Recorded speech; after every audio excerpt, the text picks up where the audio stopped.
বাংলাদেশের লাল সবুজের পতাকার লাল বৃত্তের মধ্যে বিল্লালকে দেখা যাচ্ছে।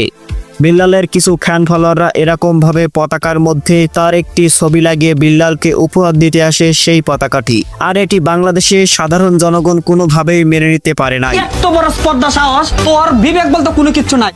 এছাড়াও বিল্লালের লেখা একটি বই হৃদয় ভাঙার গর্জনকে বাথরুমের মধ্যে ফেলে সেটার উপরেই আবার মানুষ মলত্যাগ করছে।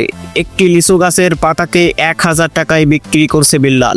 আজ থেকে গাছের এই যে লিচু গাছের পাতা 1000 টাকা করে আমি 100 টাকায় কিনতে চাই।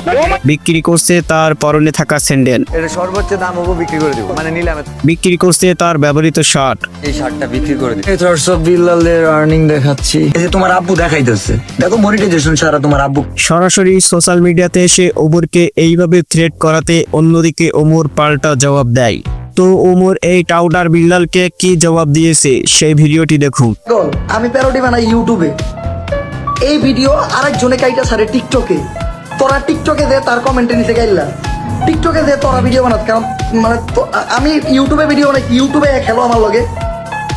অন্যদিকে আবার নাসাবাই বিনোদন, যে কিনা একসময় থটস অফ বিল্লালের সাথে ঘোরাঘুরি করত, সেই নাসাবাই বিনোদিনী এইবার এই টাউটার বিল্লালকে ইচ্ছা মতো ধুয়ে দিল।